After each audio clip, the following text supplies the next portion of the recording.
All right. What's going on, everybody? My name is Derek Peters, and I am here with Joy 105, and I have two special guests with me, Brat and Judy. Thank you guys so much. Thanks for having us. Absolutely. Okay, so first, I want to ask you guys, with the TV show, you got a book potentially, you got the Kaleidoscope collab, you got a baby boy.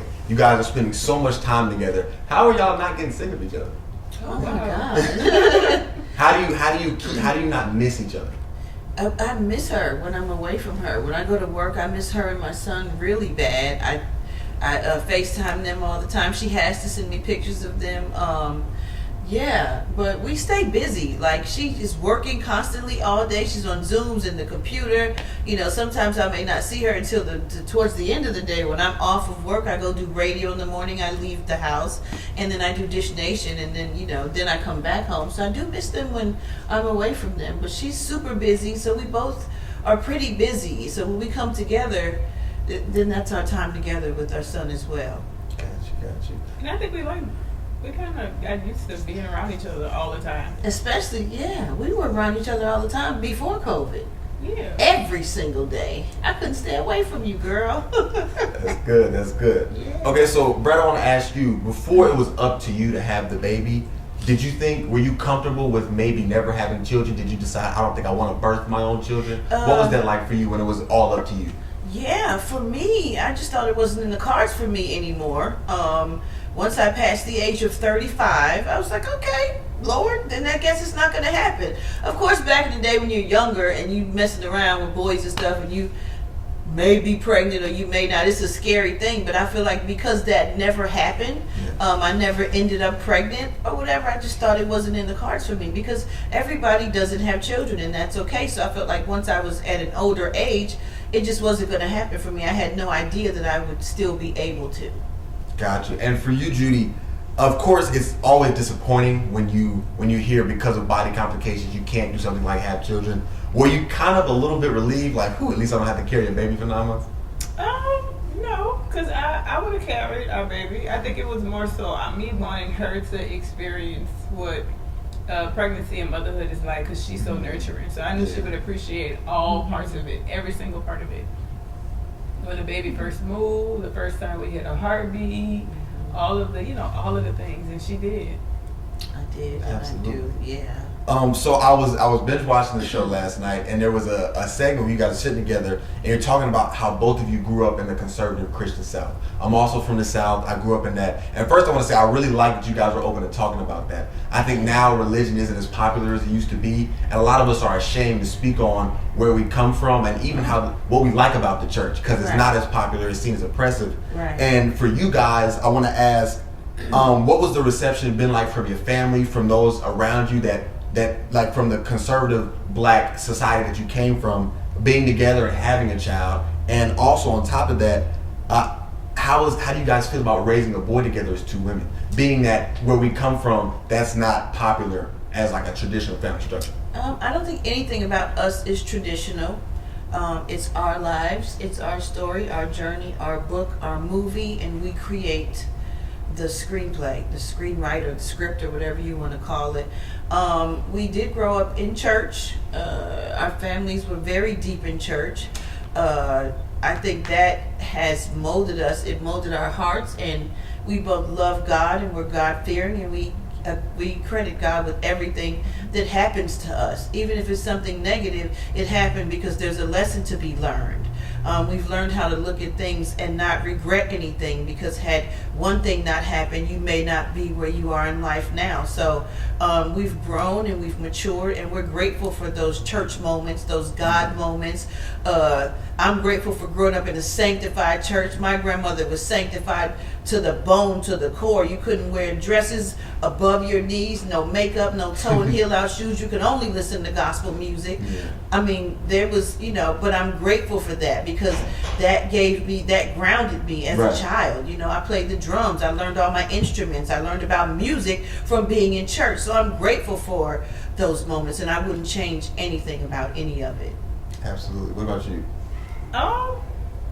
So I feel like over time things change. Yeah. So I think that things a long time ago were definitely different from what they are now.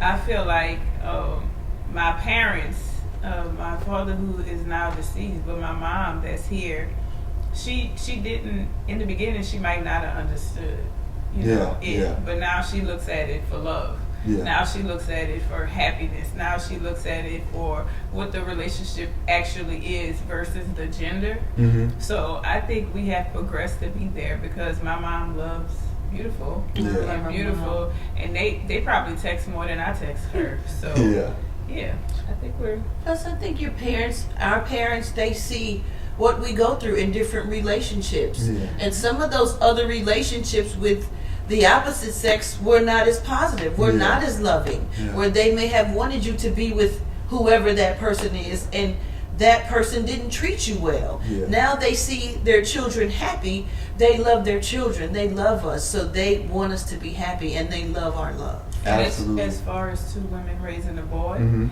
you can have a man and a woman raising a child and it still won't be in love. But as long as we are teaching our son about love and how things are supposed to be, I think it'll be fine. Because again, this is my fourth child.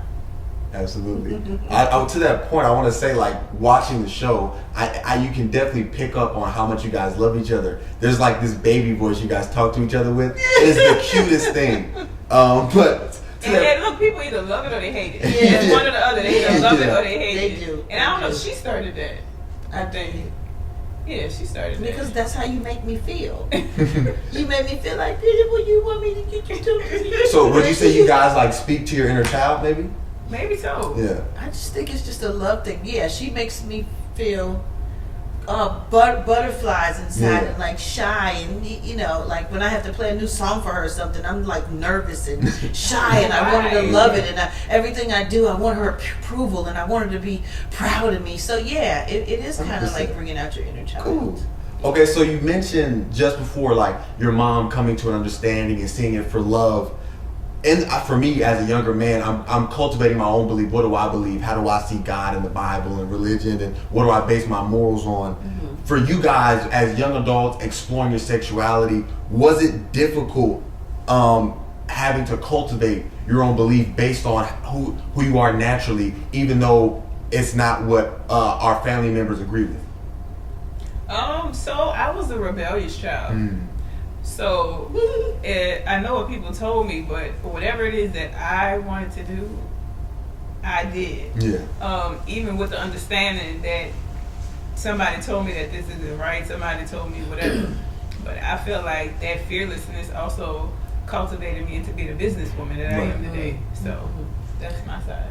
My side is I stayed in the closet for a long time. Yeah, I remember you saying that on the show. Until I met her. I was in the closet because I knew how I felt probably in the 90s, early 2000s about women. That's when I really got into it. But I didn't want to hurt any of my family members, or I didn't want to cause them to have to go through answering questions from people in church and different people that would judge them. I never thought about me, and I think that's been my whole issue my whole life, is worrying about how other people feel and putting everybody else before me.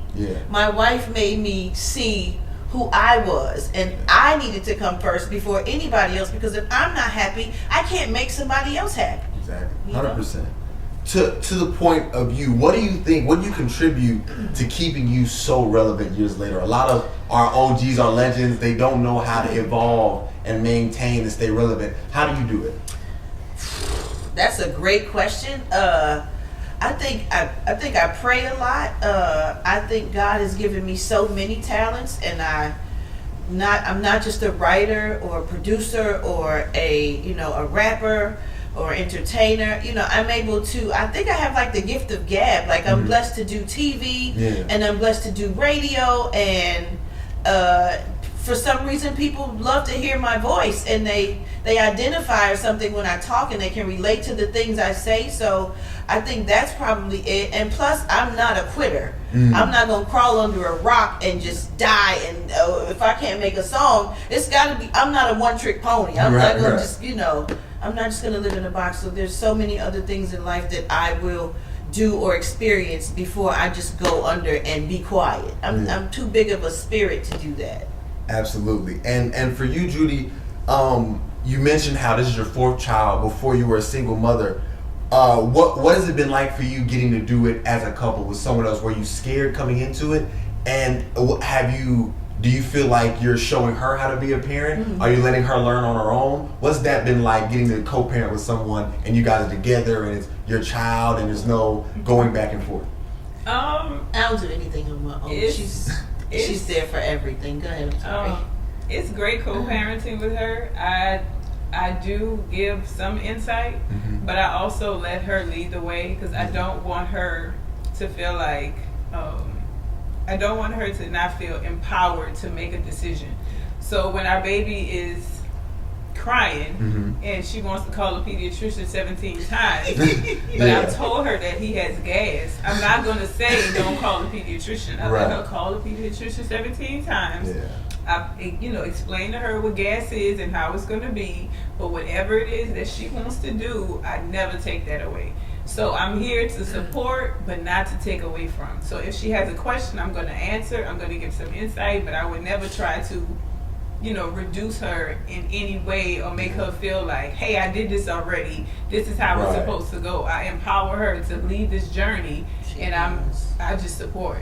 Absolutely. Mm-hmm. I love the creativity that you use when coming up with your hair care products, especially the soul food one I love to eat. So I really like that one. How do you, so Brat's a creative. And you're a creative also. How do you tap into your creative juices? Do you need to go somewhere and meditate? Does it come that where you just in the kitchen? It was like, we're gonna do a soul food line. Like, how do you tap into your juices? It depends.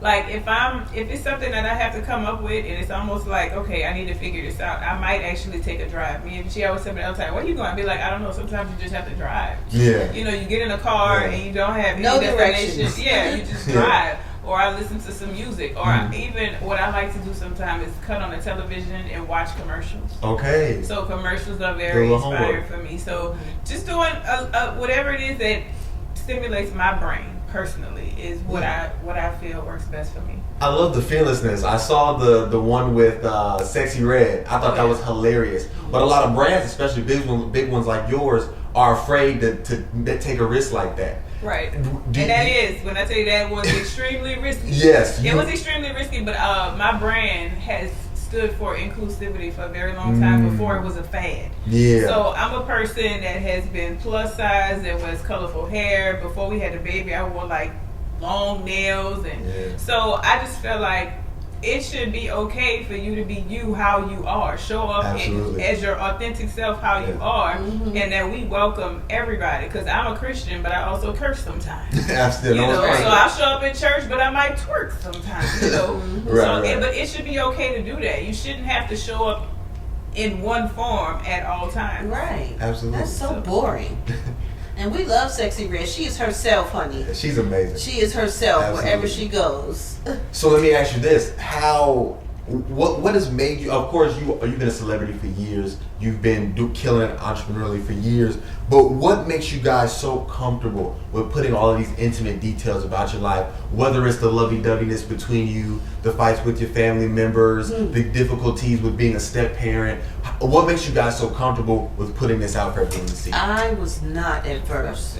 I was not at first at all. Because I've been doing TV since the Surreal Life, since Celebrity Fit Club, and then growing up hip hop Atlanta. Like, my thing was to give them whatever I wanted to give them, but I wasn't giving them nothing personal. Right. Then I got with this one, and we started doing Brat Loves Judy, and our first argument, I think our first argument in life, in our relationship, was on TV, and I was like, cut the cameras, put all these people out. We're not doing this shit. I'm not getting ready. They're not getting ready to see me vulnerable. Me and you gonna work this out, not on camera. We need to figure this out because we don't fuss. And we got these people in here and they're stirring this shit up and they're making it where we fuss with each other and we don't fuss with each other. We're not doing this TV show. And she was like, babe, we're gonna fuss.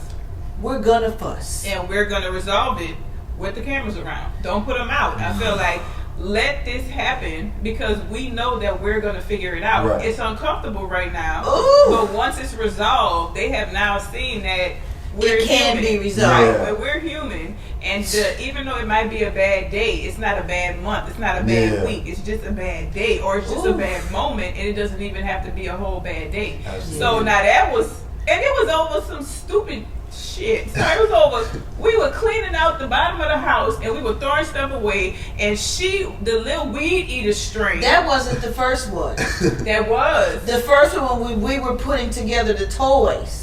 Oh, Kenzie's stuff. That was the first one. The weed eater was the second one. Okay. The first one was in the back of the closet. It's not a closet. Oh, when the couch was back there. We put together. What was that about? I can tell you. Oh God. So we were putting together my grandbaby's playpen or something, and I think we were talking about.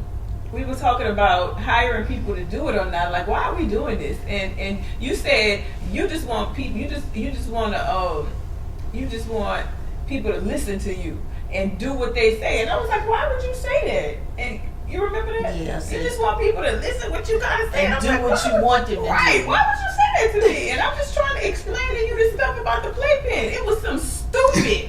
It was real stupid.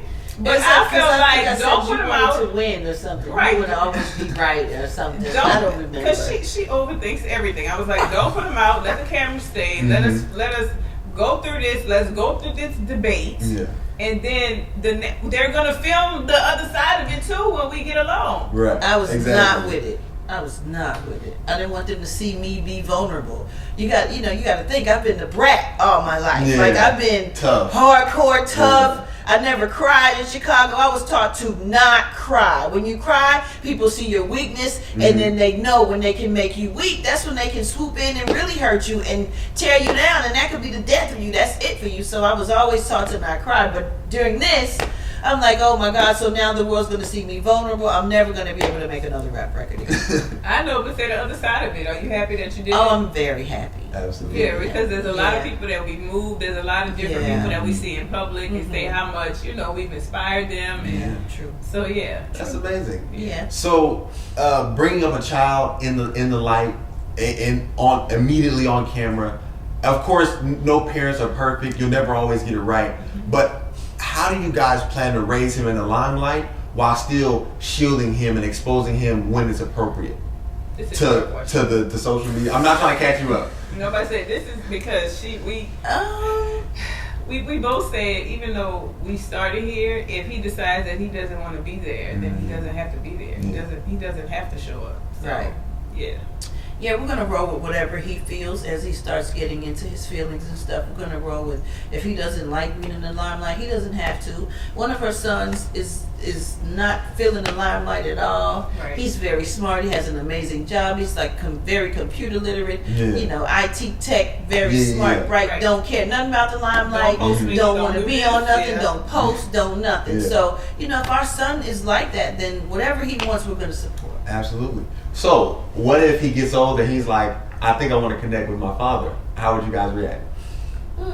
That's a good question. I don't think there was never an emotional connection between the father and us, so that wouldn't really make sense. Right. Like, so I don't think we're gonna limit. I don't think we're gonna limit our child to anything, but I also don't think that he's gonna need outside of our relationship. We're gonna be two great parents. Yeah, absolutely. Again, a mother of 4 now, and experiencing raising a child with, my kids don't want for anything. And there'll be plenty of men around him, to take on the lead. He has godfathers already, and plenty of people who are a part of the village that will definitely make sure everything is good in every aspect of his life. Absolutely. All right, guys, thank you so much for tuning in. Once again, I'm Derek Peters with Joy 105. I want to thank Brat and Judy so much. This is my first celebrity interview like this, so I'll never forget you guys. It's been so much fun. Thank you so much. You were great. Thank you. I appreciate that. Signing out with Joy 105 is Derek Peters.